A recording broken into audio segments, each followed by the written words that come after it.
ভাবো তো, তুমি ঘুমিয়ে ঘুমিয়ে বসে গেছো 300 বছর আগের পৃথিবীতে। চারপাশে শুধু ঘোড়ার গাড়ি, মাটির ঘর আর কোনো মোবাইল ফোন নেই। এখন যে মোবাইল ফোনটি চালাচ্ছ ওইটাও নেই।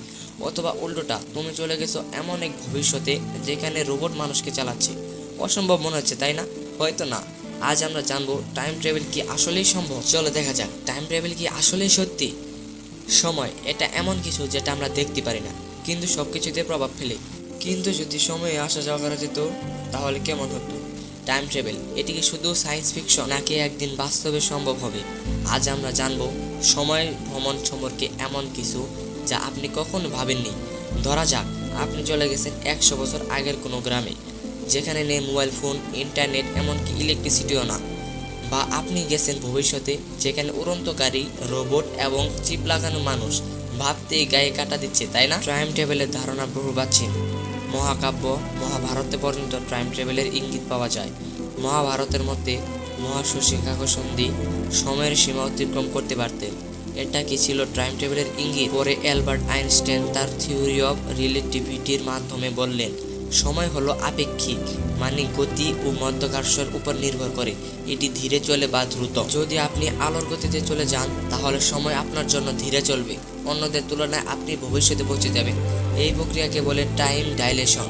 এটি প্রমাণিত হয়েছে নভোচারীদের ঘড়ি পরীক্ষা করে। 1971 সালে 2টি ঘড়ি পাঠানো হয় পৃথিবীর চারপাশে প্লেনে ঘোরানোর জন্য। ফিরে এসে দেখা গেল তাদের সময় ভিন্ন ছিল। তাহলে কি ভবিষ্যতে যাওয়া সম্ভব? হ্যাঁ, তাত্ত্বিকভাবে। কিন্তু অতীতে ফেরা অনেক জটিল, কারণ অতীতে ফেরা মানেই ইতিহাস পরিবর্তন করার সুযোগ, যা হতে পারে বিপজ্জনক। বিজ্ঞানীরা বলেন, অতীতে ফেরা মানে টাইম প্যারাডক্স সৃষ্টি করা। আপনি যদি অতীতে গিয়ে নিজেকে মারেন, তাহলে কি আপনি ভবিষ্যতেও ছিলেন?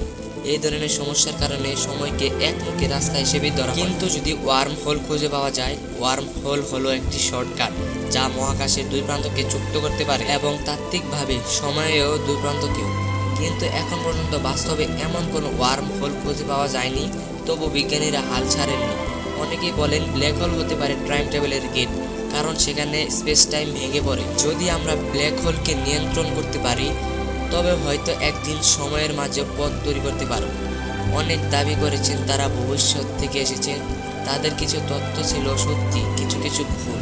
কিন্তু আজও কোনো প্রমাণ নেই যে কেউ সত্যি টাইম ট্রাভেল করেছে। তবু কল্পনার জগতে আমরা ভবিষ্যতের পথেই হাঁটছি। বন্ধুরা, আমাদের টাইম ট্রাভেলের এই ভিডিওটি আপনাদের কাছে কেমন লাগলো অবশ্যই জানাতে ভুলবেন না, এবং আমাদের এই ইউটিউব বা ফেসবুক পেজটি বা ইউটিউব চ্যানেলটি অবশ্যই সাবস্ক্রাইব করে দিবেন। দেখা হচ্ছে নতুন কোনো ভিডিওতে। ততক্ষণ পর্যন্ত বাই বাই।